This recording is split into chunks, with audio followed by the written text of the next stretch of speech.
Today we are going to be looking at a private research university located in the United States of America. Now, this is a renowned university known as Cornell University. We will be going through how you can apply towards a master's and a PhD on a stipend and fellowship stipend, which will enable you to study for free in the USA towards your master's and your PhD. So make sure that you stick to the end of this video. Do not go anywhere while I walk you through the step-by-step process on which you could apply to this university in the USA for free. So come along with me.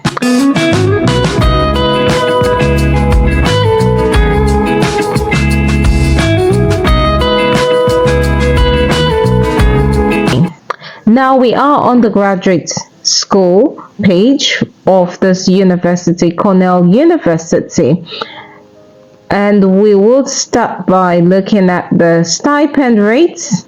So if we click on here, it will take us to the stipend rate. So let's take a look at this. So this is the graduate student assistantship and fellowship stipend rates.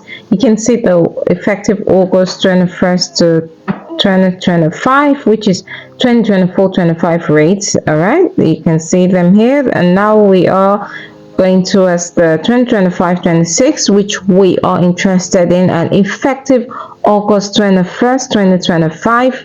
You can see the appointment type TA teaching assistant. You can see this is $59,000 monthly stipend, 12-month stipend. Graduate assistant, if you are going to be a graduate assistant, $59,000. Research assistant, same applies for the graduate research assistant and university fellowship. So you can see that this is guaranteed when you have this appointment, and this stipend is guaranteed you. So you could see that this is real. So let me walk you through how you can apply for the course. So we will go back on how you can choose your program and your course of study. So we'll go back to the page, the graduate school page, and you scroll up to the fields of study. So you click on here and it will take you to the fields of study. Here you can see that there are different courses that you can choose from. For this video, I would select a course of a program that we can just use as a rhetorical example in order to proceed with this. And so we'll click on this molecular and cell biology. Now I also want to point that in the US you get opportunities mainly while you're studying towards your PhD, so you can get fundings and fellowship and stipends while studying your PhD compared to the masters. Now you might say, I do not have a master's program, but there's nothing to worry about that, because in the US you can actually go from a bachelor's to a PhD, because most PhD already have like a foundation, which is the master's program for a year or two before transiting into the PhD. So in a nutshell, what I'm trying to say is that the PhD offers you more opportunities than the master's. So I would advise that if you can, select a course or program of your choice that is the PhD, and go straight and apply towards the PhD, because you can do that without a master's. And that's one beautiful thing about the USA universities. So I would go on molecular and cell biology, a PhD. Now this is the page, molecular and cell biology, so that you can read the program description. To your left you say filter by faculty, filter by program, but let's do the filter by faculty. So this is the molecular. So when we clicked on that place, it brought us here, and that is the course molecular and cell biology PhD. You read the program description, what the program is all about. Make sure before you start your application you read the program description so that you can know all that this program entails. Now you can read that up Then you scroll down, you can see that it's got a contact information. We'll come back there. Make sure you go through that. You see there's always a website for the particular program so that you can get to find out all that this program entails and know where your strengths and your weaknesses are, if it's something that you will take advantage of. Then it's got an email as well if you've got questions that you need to set to ask or a concern concerning the program. It's got a phone number. Now then, these are what the concentrations by subjects. You've got cell biology, molecular biology. So you just go through. You can see the application deadline is the fall, which, you know, a couple of months from now, and so you've got time. You read the requirements summary, go through them, make sure you read. It is of paramount importance that you read, because all this information is going to be embedded in this. So reading is really important that you take it seriously to get all the required information. You can see the graduate school requirement. If you click on all of this, you will be able to see all the language proficiency. And now do not worry about English language proficiency, because we do have an exemption.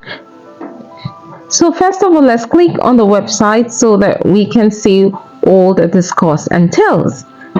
So we are on the page biochemistry, molecular and cell biology. Then if you click on admissions, it brings you to the admissions.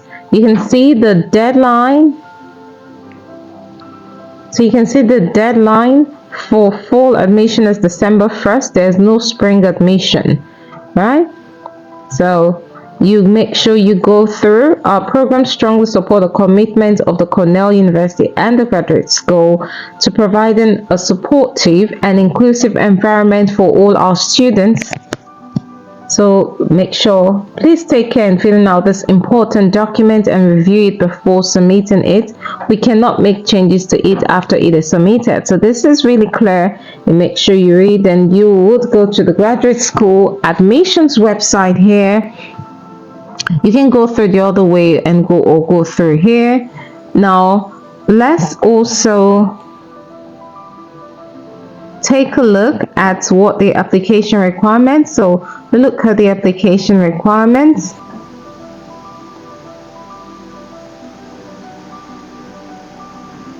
What are the application requirements? You can see that academic and personal statement of purpose. You click on this plot sign and read what your personal statement of purpose. Now let's look at the admissions website. You can also do that as well to see, all right, what the statement, it tells you what the statement of purpose, what is it, why is it important, read it up, introduce yourself. So it tells you what to do while preparing your statement of purpose. This is imperative that you read it so that you can know how to craft yours. All right, because this will give you an edge, and these are the things that you will be considered based on this statement of purpose. It is of paramount importance that you get it right. So we come back here. There's also a personal statement. If you click on that, it says up to 1,000 words. You read it up, okay? And current transcript, you need to have a current transcript.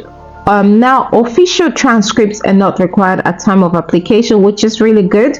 So at the time that you're applying for this, you do not need to submit an official transcript. If yours isn't ready yet, you can submit what you have got, all right?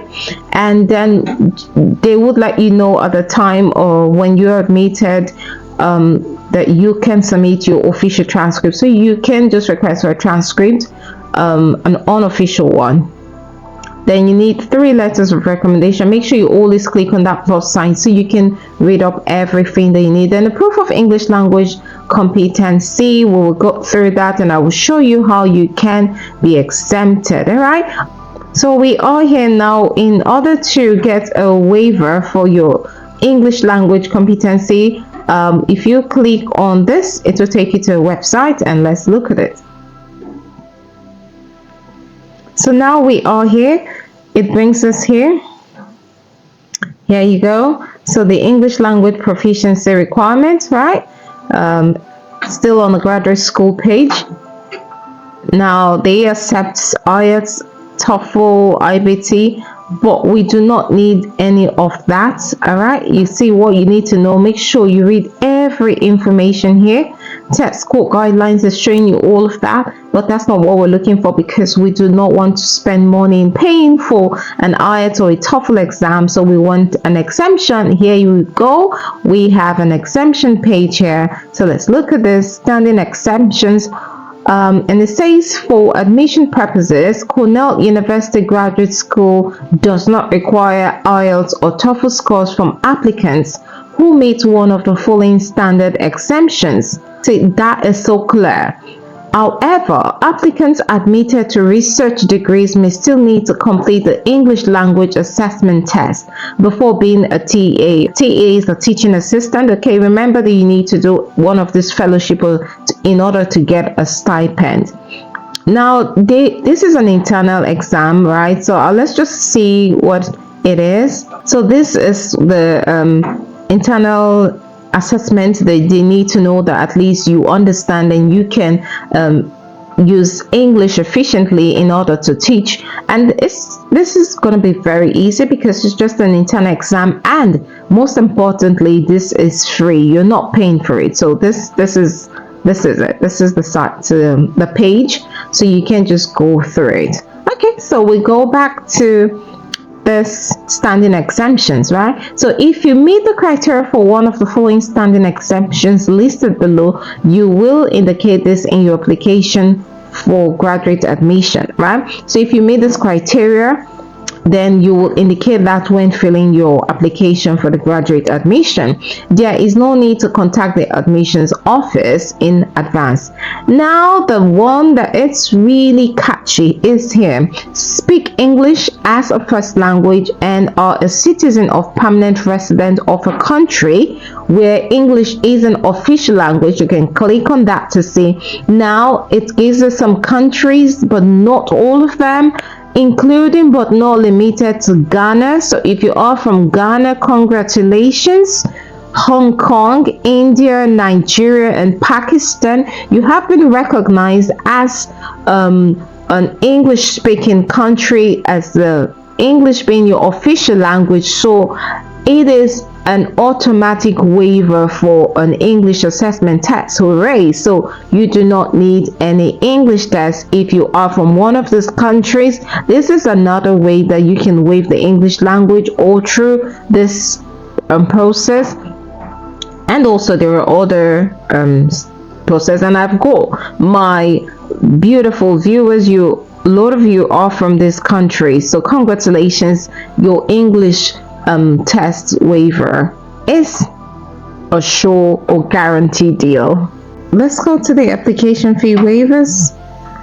You click on the plus sign and it will show you, so the graduate fields cannot issue fee waivers, but there's an application fee portion of the graduate school website. Let's look at that. Okay, so here we can see that the website has gone error, but do not fret. I have actually worked my way through and I have come up with something. So here you go. Now there's a way that you can also search this out. So the application fee waivers right here. So you can see that.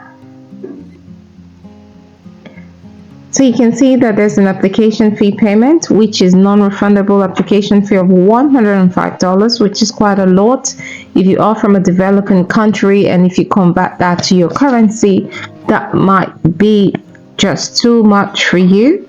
So there is an application fee waiver. So you say you can request a fee waiver through the payment page of the online application form. So when you start the online application, you can request a fee waiver, and waiver requests are reviewed and notifications are sent within 1 or 3 business days.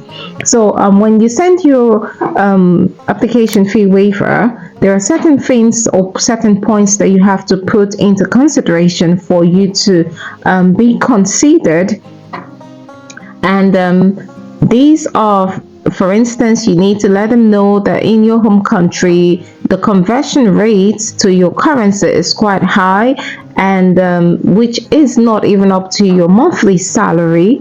Okay, and that is a reasonable one. And also you can say that you have dependents, and you're not able to afford that amount of the application fee, right? And you can also say the economic hardship of your country. Give them instances whereby there is a hardship and you cannot afford to pay that amount, that's application fee. Also, you can tell them that you're taking care of your parents who are retired, you have financial burdens, and you would not be able to afford the application fee application fee. And also let them know that you have actually filled out all other part of the application, and that you are qualified in all other aspects of this application apart from the application fee waiver. So that actually tells them that you are resilient and that you're someone that is determined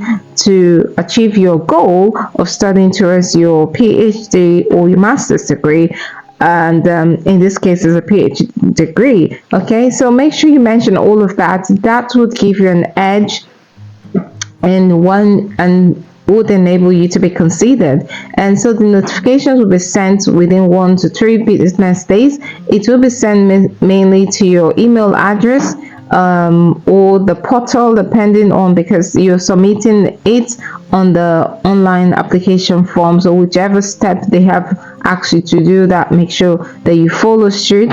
And also you would get a response from them within 1 to 3 business days. And if you put into place all that I have told you to add as the reasons, then you can see for waivers it may be granted for the following reasons. You can see financial hardship, you see what I mentioned, and make sure that you just let them know. I tell you this work because there's a time I actually applied for a fee waiver for my bachelor's in a US university as well. It worked out for me and I didn't get to pay that as well, and also I had a scholarship. So these things, they are human beings, so do not be scared. Just express yourself and be truthful, and if not, but most importantly, be convincing. Okay, so now let's go to apply for this program. So on the same page, we are back on the same page where the application requirements, you go to apply now. But before you apply, I would advise that this is a PhD program, okay? And so there are researchers in this field, and that it's important that you reach out to them and tell them that you are interested in studying towards your PhD and their research paper, and you would like to be in the faculty, and give them reasons why you are going to perform well in that particular course. Now, in order to see these people, how do you get across to them? You here, like, you click on the faculty. In faculty, you go to academic staff, right? Just follow me, and now you can see research associates, postdocs, and research staff. These are the researchers. You can see the senior research associates. These are their names, and they've got numbers, they've got emails, so you can send them an email. So here, let's go to faculty. Now in faculty, we can see quite a number of senior lecturers and researchers. So you can just choose one that is in your area of interest and reach out to them. For example, Stefan. Okay, so you can just click on their profile. This is how to reach out to them, right? Before you start your admissions, your application for this program, and they would give you all the vital information, and they will let you know if they've got scholarship openings in this department, all right? And so you can send them an email, right? This is their email. You can say this is an associate research professor for this molecular biology and genetics. Send them an email and tell them that you probably have read their papers maybe a year ago, or you have gone through one of their research work and you are interested and it aligns well with your interest, and also that you would like to work with them. Send them that email and expect a response from them within between 2 to 5 working days. And you can also make sure you go through the profile of the researcher or the professor, so that you can check out their publications, so that you have evidence that you have actually, do not just say you have read their publications and you haven't. So if you haven't, you can go through their publications and read it up, so that you have something to say with evidence, right? Go through their presentation and activities. That would always give you an edge, and they would know that you're equipped and you're determined, and they would reach out to you. If it's sometimes it's difficult to reach out to them, you can also go back and see if they've got an assistant and reach out to the assistant, which is much easier.